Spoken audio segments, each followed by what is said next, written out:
पुरानी बस्ती की गलियों से निकलते हुए तारा का दिल भारी था। नम्रता की कहानी उसके भीतर जैसे कोई अनसुनी चीख की तरह गूंज रही थी।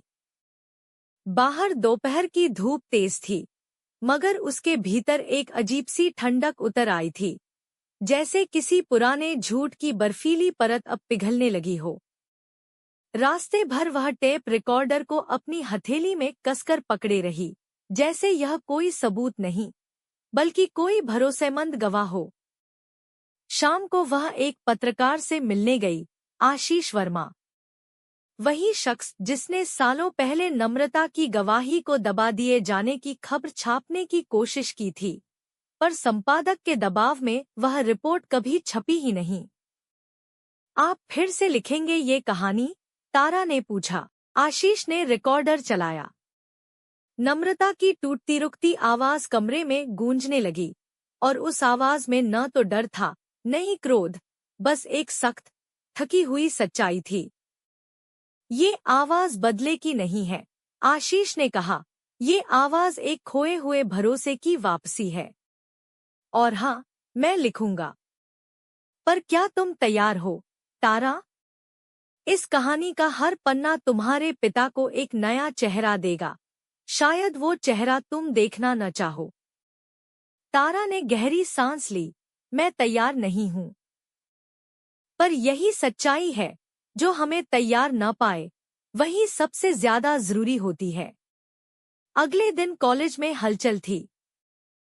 सोशल मीडिया पर आशीष की रिपोर्ट वायरल हो चुकी थी। नम्रता वर्मा, एक अनसुनी गवाही नाम से लेख में न सिर्फ नम्रता की कहानी थी, बल्कि तारा का बयान भी, कि वह अपने पिता के अंधेरे हिस्सों से मुंह नहीं मोड़ेगी। कॉलेज ट्रस्ट के दफ्तर में सीनियर सदस्य खामोश बैठे थे। कुछ के चेहरे पर चिंता थी, कुछ पर अपराध बोध। तारा वहां पहुंची तो उन्हें लगा जैसे कोई आईना सामने आ खड़ा हुआ हो। मैं ट्रस्ट की सदस्यता से इस्तीफा नहीं दे रही, तारा ने कहा, बल्कि इसकी सफाई का पहला कदम उठा रही हूं। मैं चाहती हूं कि इस संस्थान का हर छात्र ये समझे कि सच्चाई को कुचलने की परंपरा अब खत्म हो चुकी है। एक वृद्ध सदस्य उठे, वही जो रघुवीर सैनी के सबसे करीबी माने जाते थे। उन्होंने कांपती आवाज में कहा, हमें माफ करना, बेटी। हमने चुप रहकर गुनाह किया था। तारा कुछ नहीं बोली। वह जानती थी, माफी हर बात का हल नहीं होती, लेकिन वह शुरुआत हो सकती थी। उसी शाम नम्रता की गली में भी कुछ बदला हुआ था। दरवाजे पर अब एक नया नामपट था, नम्रता कला केंद्र। तारा फिर उसी मकान पर पहुंची। इस बार दरवाजा खुद नम्रता ने खोला, और मुस्कान पहले से गहरी थी। तुम्हारी आवाज सुनी गई, तारा ने कहा। और तुम्हारी भी, नम्रता ने जवाब दिया। दोनों चुपचाप कमरे में आईं।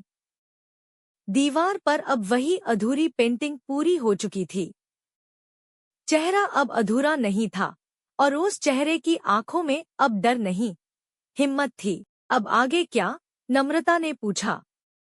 अब बाकी आवाजों को भी उठाना है, तारा बोली।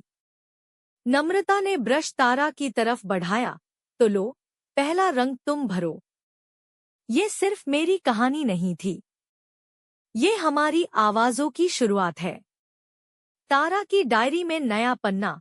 जब कोई आवाज दबा दी जाती है, तो वो कहीं गूंजती रहती है, कभी किसी पेंटिंग में, कभी किसी दीवार की दरार में।